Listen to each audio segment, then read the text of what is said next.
Hello, Christmas 2008 is almost upon us, and I wanted to take this opportunity, as I'm almost completing my first year in my role as Chief Executive, to look back at what we as a charity, World Horse Welfare, have achieved for horses both in Britain and around the world.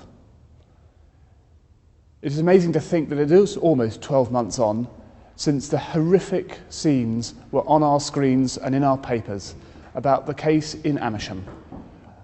This case has now come to court, so I can't talk about it in any detail.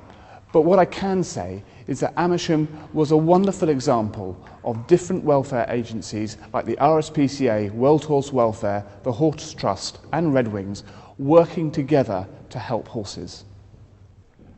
However, whilst Amersham was extraordinary, both in terms of the number of horses involved and the media coverage it got, the reality of our work is responding to the 33,000 calls we get on our welfare line every year. And out of those calls, our field officers around Britain investigate over 1,700 welfare cases every year. As a result of this, we take in over 200 horses every year and rehome into loving loan homes a similar number. Of course, every horse, pony and donkey that comes into our care has a story. But a story that touched everyone in the charity was the case of Emmy, a 7-year-old mare who came into our recovery and rehabilitation centre in Norfolk back in April. She was in very, very poor condition, but when she arrived, she was found to be pregnant. A month later, she gave birth to Dylan. Dylan was also the first foal to be born under our new name, World Horse Welfare. We changed our name back in May, and this is something that we didn't do lightly. We researched it for over 18 months, and during that time found out that our supporters clearly were in favour of a change. The ILPH had served us so well, but to do more work to help more horses, we came to the decision that we have to be better known, and we found that our name, ILPH, was a hindrance to that. We have been delighted about how well our new name has gone down, especially with our supporters. But our change of name is a means to an end and not an end in itself. And to do more to help horses in Britain and around the world, we need to be better known.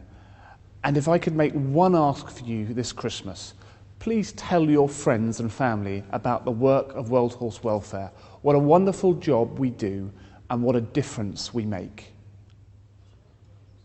In 2008, our international training teams have trained over 100 saddlers and farriers.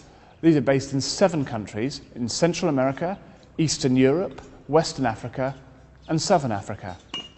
We finished a highly successful 5-year training programme in the Gambia.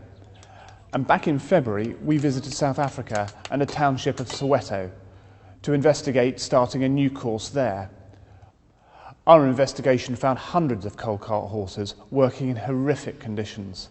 Malnutrition was rife, harness injuries were horrendous, and there was real suffering.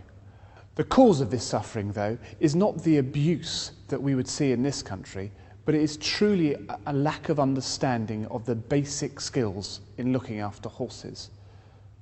During that trip, we also found a venue to hold the training courses, and I'm delighted to announce that since that time, we have completed 2 highly successful training courses in Soweto.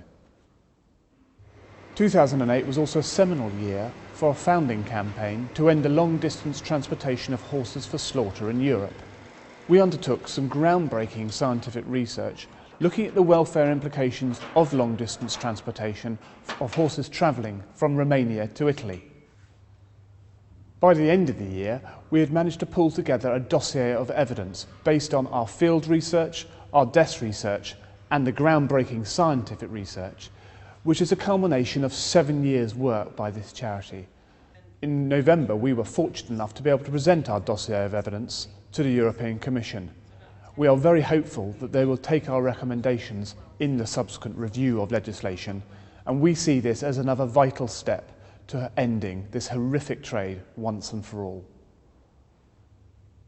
Our campaign also received a wonderful boost when Horse and Hound magazine joined us on a field trip back in July from Poland to Italy. The resulting coverage has helped us increase the number of people who have signed our petition to over 80,000. If you haven't already done so, please do at www.makeanoise.co.uk. As 2008 draws to a close, we look forward to next year with great hope. But 2009 will have huge challenges. The financial turmoil and the impending recession is going to make it very difficult for us to raise the funds we need to help horses. We rely on your support and we are very grateful for it. I believe that World Horse Welfare is a wonderful charity, but we couldn't achieve what we do without the help of our highly trained and dedicated staff. I want to thank them for everything that they have done this year. I want to thank you for your support and to wish you, your families, loved ones and horses a very peaceful and Merry Christmas and a very, very Happy New Year. Thank you.